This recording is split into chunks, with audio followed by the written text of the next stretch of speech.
everyone. Welcome back to my studying, my fellow fans of the written word.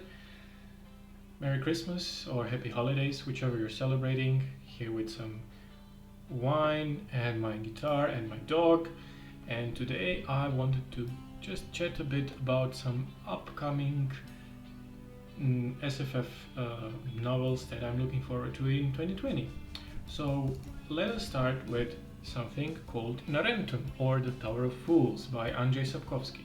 You may know him, of course, as the author of the Witcher novels.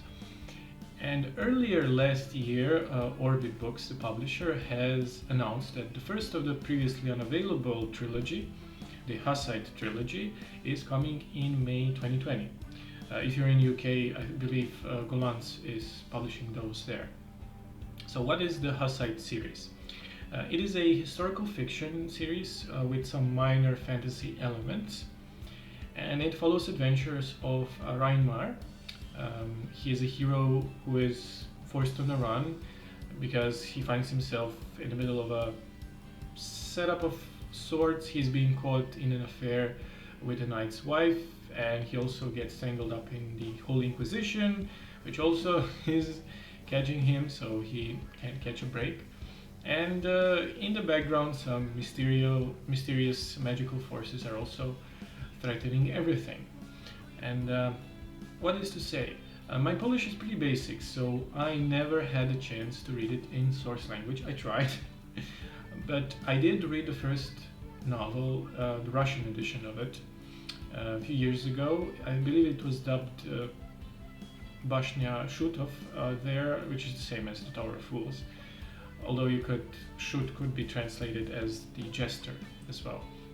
So it was excellent. One thing to add is that it's been translated by David French, which is good news because he is responsible for later translations of Witcher novels, because the first few I did reread the Witcher series in English a few years ago because I read it in Russian first. And the first, I'd say two, I think, great as they are, the translation is not the greatest. And this is good news because French is collaborating closely with Sapkowski, the author, and I believe it will produce for a high quality work. I'm also really happy that people get to experience more of the Polish SFF, because I think there is just a treasure trove of interesting authors. One in particular that I want to point out is Jacek Dukaj.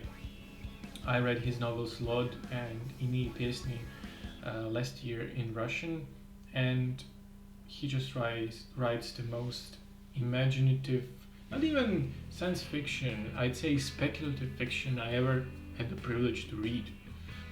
Next is High Fire by Owen Colfer, and of course he is a household name in middle grade and YA fiction fields, and normally I wouldn't pay attention to that subset of publishing, but he is, well, someone who wrote Artemis Fowl, and I grew up with Artemis Fowl, and I'm pumped for his adult book. It is being described as an adult book. It does have a teenager protagonist, but what sold me was the description, the blurb. From the author of Artemis Fowl series comes a hilarious and high-octane adult novel about vodka drinking, flash dance loving dragon who lives an isolated life in Louisiana, and adventures that ensue when he crosses paths with a 15-year-old troublemaker on the run from a corrupt sheriff. So it comes out on January 28th, very soon, by Harper Perennial. Next one is The Chill by Scott Carson. And this is probably the most hyped up horror book, aside maybe from The Ninth House by Leigh Bardugo. And the reason I noticed it, because, well, Stephen King recommended it. He gave it a ringing endorsement, and as a lifelong fanatic of Stephen King, I listen when he recommends a book. It comes out February on the 11th by Atrium Books, and part of the blurbs says the following. Far upstate, in New York's ancient forest, a drowned village lays beneath the dark, still waters of the Chilwaukee Reservoir. Early in the 20th century, the town was destroyed for the greater good. bringing water to the millions living downstate. Or at least that's what the politicians from Manhattan insisted at the time.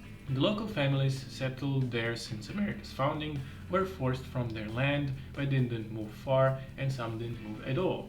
Now, a century later, the repercussions of human arrogance are finally making themselves known. An inspector assigned to oversee the dam, dangerously neglected for decades, witnesses something inexplicable. Looks like sort of generational something happened, and now the modern people are suffering for it. Sins of fathers and all that. I'm sold. The next novel that I'm looking forward to is The Space Between Worlds by Micaiah Johnson. It comes out on August 4th by Del Rey, and it's an intriguing novel about multiverse. So the premise is the multiverse exists, but with one sort of rule caveat. If your alternate self is still alive, you cannot travel to their world. Fortunately for Kara, the main character, her other versions, her doppelgangers, keep dying, so she's in a unique position to travel between them. Now, stop me if you heard this one before. It probably sounds like that terrible Jet Li film, the one I think from the early 2000s, but this actually sounds fun. I'm really a big fan of parallel worlds. Also a big fan of Sliders, the old TV show. And the last one on my list is Architects of Memory by Karen Osborne. And this is another debut novelist.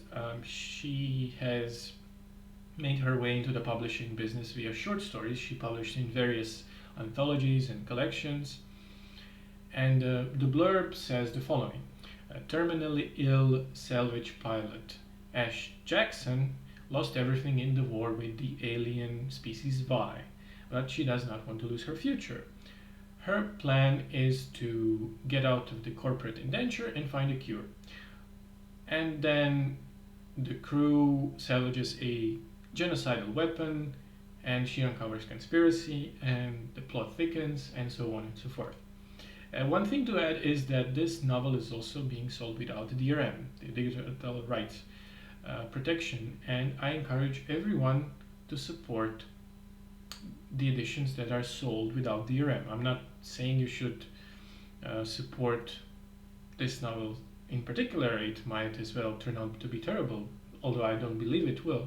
But as a principle, I like to support authors who in DRM.